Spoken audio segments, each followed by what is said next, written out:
Ladies and gentlemen, we have a little footage left over from our interview with Derek Lambert from MythVision. So tonight we're going to learn a little bit more about Derek and why he dove into Calvinism so deeply. We'll maybe even make a comparison between Calvinism and Mormonism. So enjoy tonight's episode on Topic Discuss.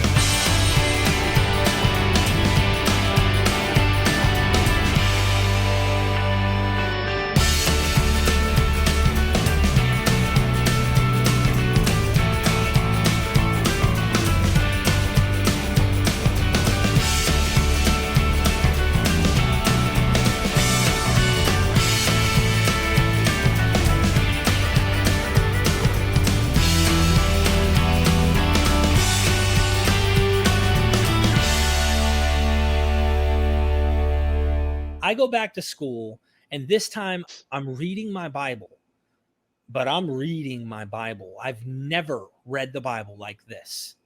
I opened up, like I still have it to this day, and I told my wife, when I die, keep this to show the kids. I want them to see what their dad had highlighted, what their dad had put. This is me in high school. And I read the book from Genesis to Revelation. But when I read it, and I wanted to... you ever remember the Never Ending Story movie where the kid rides the dog as the dragon? Okay. Yeah. Every time he read that book, Unlocked Dragon. Yes. Well, I went there in the Bible. I was there in the garden when God made Adam and Eve. I was there when Cain killed Abel. I was there when Noah built the ark. I was there. And I walked up on the mountain of God when God gave the commandments to Moses, and the children of Israel passed through the wilderness. I was there when they were murmuring to God, why haven't you fed us? I was there when the judges came on the scene and Samson went to slew 1,000 Philistine with the jawbone of an ass. I was there, and that's how serious I got into it, to a point where I fell in love with it. And I actually did really good in my school. I passed a English honors, and I did my pre-calculus class. I passed everything. I was really good. And I said, it's the Bible. It was God, is the reason why. When I got that over with and I got my high school diploma, I went and I started my own landscaping business. I started making money because I worked hard with my hands. I was really good at working with my hands. Years later, I'm telling you this because I started to separate from that church. What got me separated was my doing things and not feeling comfortable going back into this environment. To have her with her manipulative ways of communicating, she didn't mean it bad. That's how self-delusional these cults are. I didn't want to go in there, and we tried counseling. My wife and I went to her and things like that. It just did not fit for me and my wife. My wife thought they were crazy, for real. She thought they were real crazy. She's like, why are you guys rolling on the ground casting out demons? That was an act. There's no way that's real, and there's stories. Let me just put it that way. There's stories about how crazy we would get, and they would try to cast the demon of lust out of me and literally spend hours laying hands on me. And I'd be trying to go into a trance to try and get rid of this thing. Yeah. It doesn't work, in case anyone's wondering. Yeah, you wanted to, even I wanted it to, I believed it, but I've been bouncing around to get to the point. My wife and I are looking for a church for me and my kids and her. And it's not all 3 kids at the time. It was 1 or 2 of them at the time. We went to Calvary Chapel. And Calvary Chapel was a more balanced church. They didn't do the whole crazy speaking in tongues, laying on the ground. It was much more formal, but there was more teaching from the Bible that stuck. The guy knew the narratives a lot better than the lady. She was more woo-woo.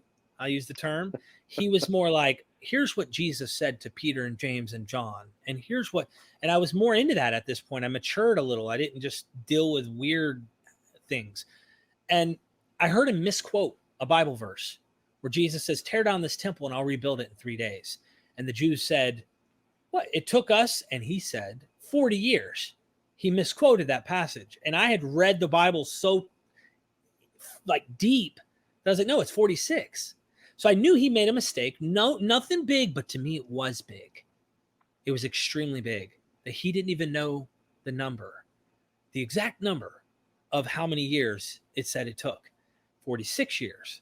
And I went to him after church and I said, how do I do what you do? How do I teach people? Because I think I have a passion for teaching and I know a lot about the Bible, but I want to know more. He said, why don't you go to this church college? It's Carolina Bible College at the time. Now it's called Carolina College of Biblical Studies. Go and study, and then you can go and they'll send you to a seminary, and then you can become a pastor of your own church. Little tidbit of information. We stopped going to that church. That guy cheated on his wife with one of the women in the congregation, had a relationship going with her. It just goes to show you, like, there was no holy man. No one was really holy. No one was truly sacred. Everyone acts like it. Everyone wants to be. They're playing the narrative. No one was truly the thing they say that they really were. Now, there's some wonderful people. Don't get me wrong. It's just, don't fool yourself into thinking that these people are all, oh no, they're not like Derek. They don't think like him. I'm sorry that my honesty is blunt, and it's very honest. So honest, it could be embarrassing for some. I'm not ashamed of a single thing that I'm saying right now because I know that I'm a human being. I know who I am now. And I know that if you want to hide behind those eyeballs of yours and pretend that you don't have your own issues, your own problems, whatever that might be, then you're fooling yourself. So I think it's good to be honest with yourself. And I do it as a transparency to the world. I want everyone to know the kind of failures and the, if we can call them that, the shortcomings that I have. I want them to know that, you know? Yeah. So, and really it's part of the shame that we put ourselves through too, right? And then sometimes I think in order to cover up that shame, we're dishonest even with ourselves, right? About, who we really are and being vulnerable about, what we are ashamed of. Well, the shame, So, I think, was there from the teachings. But anyway, go yeah, ahead. from the teachings. Yeah. So then, how did you decide, or at what point in the story did you decide to go to a college or a university for theology or biblical studies? I didn't have money. We weren't rich at all. We're not rich at all as we speak now. But I went and did FAFSA. They have a FAFSA program. YouTube hasn't made you rich, Derek. I wish.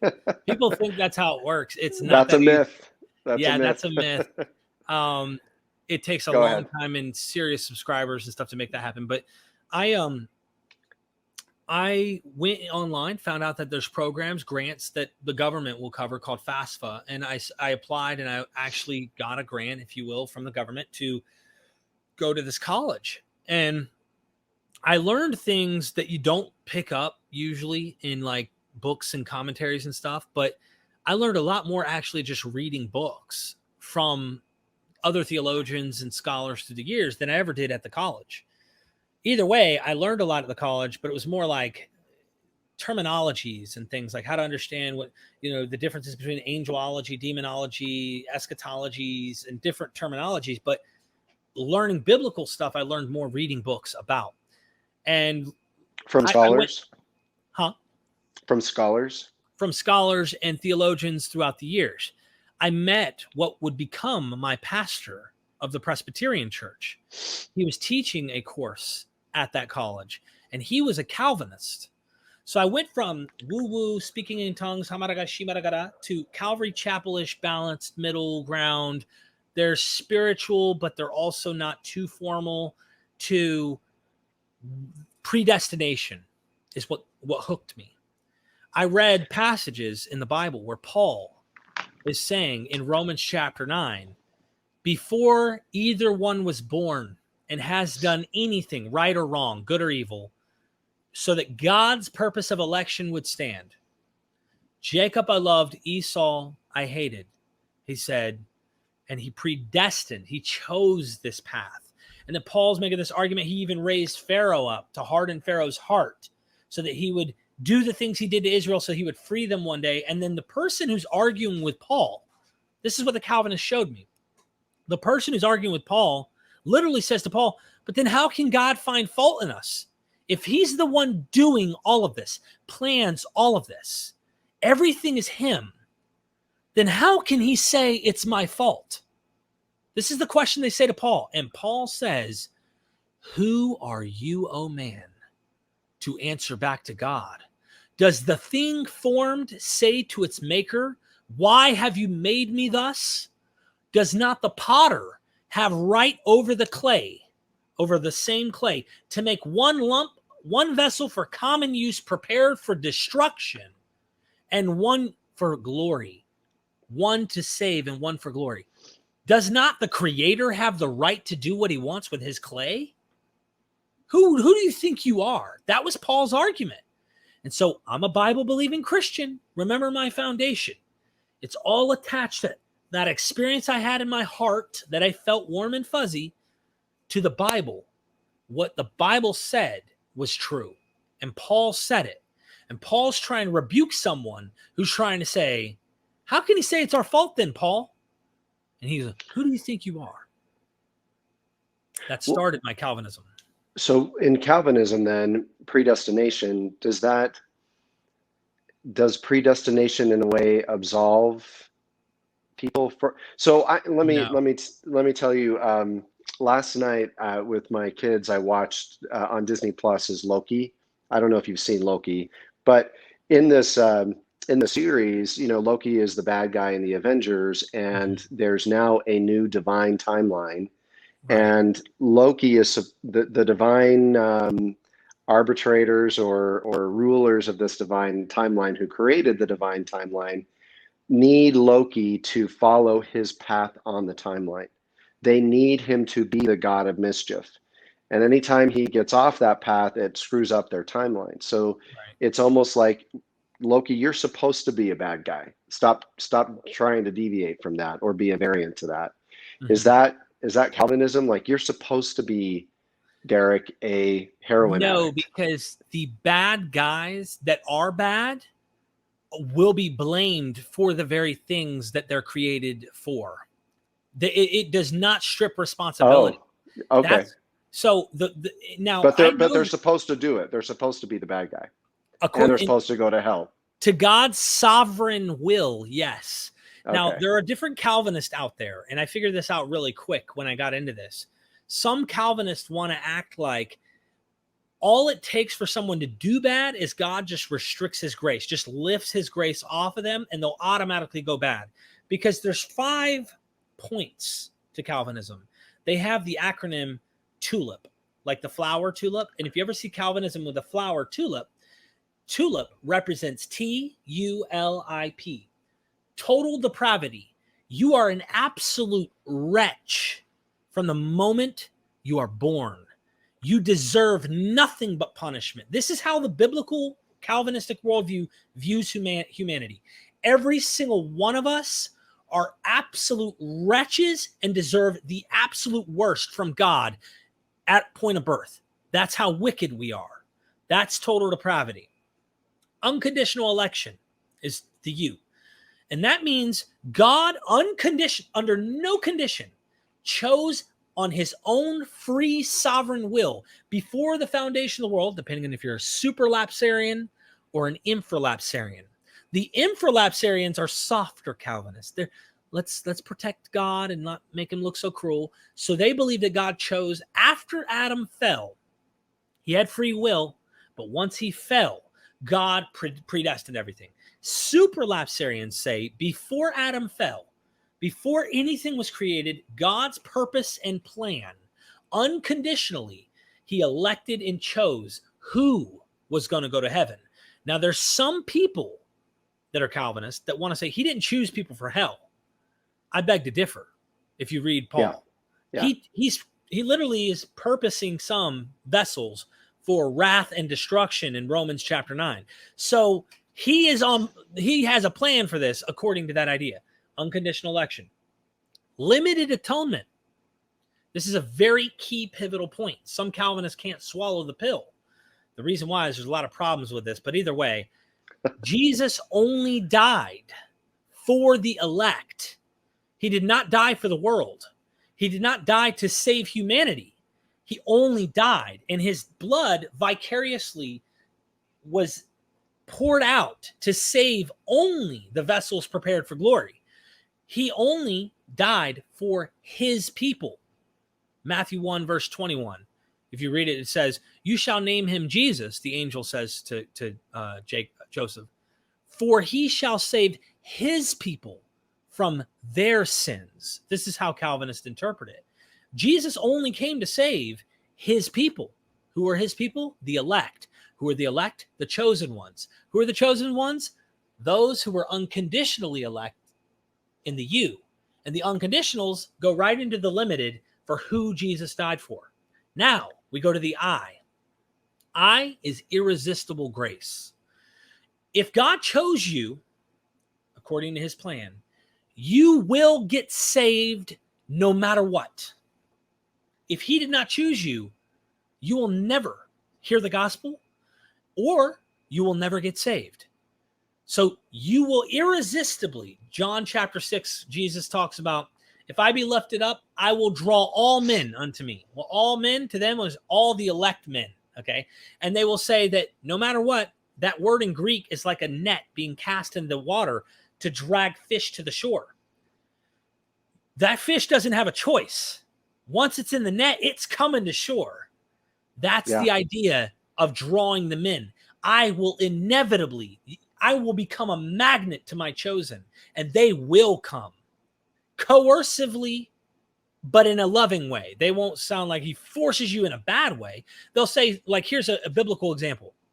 Paul was persecuting the church. Paul's on his road to Damascus to persecute the church even more in Acts. And one day, bam, God comes in out of nowhere, knocks his ass to the ground and says, "Why do you persecute me, Saul?" And he says, "I didn't know, Lord."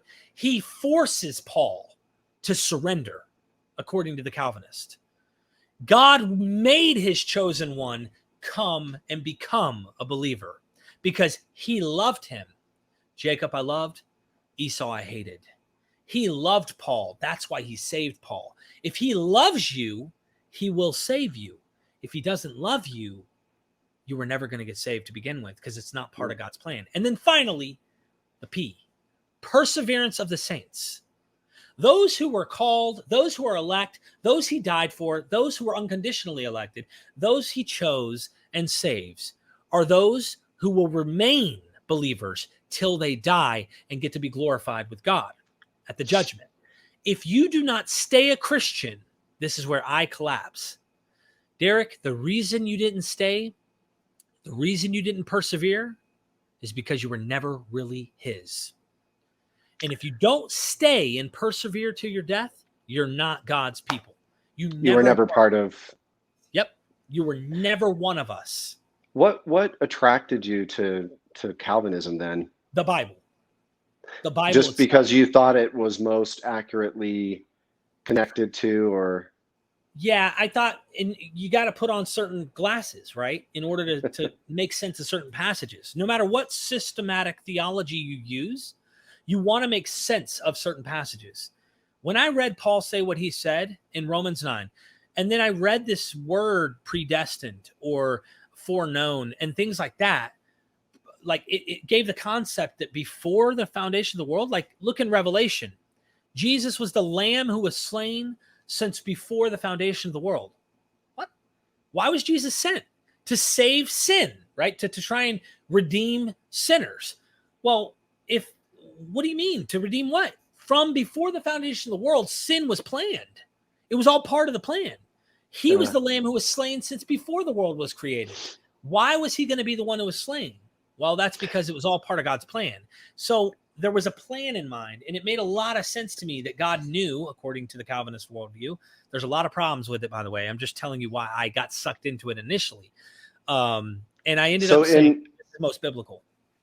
Well, so in Mormonism, for example, when we read those scriptures, like I think some of my Mormon friends and family that might be listening would say, well, yeah, we understand that before the world was, we were, right? We believe in this pre-existent life, which you know about, right? So my soul existed before I came here. So that's why God knew me before, and he knew Jesus before.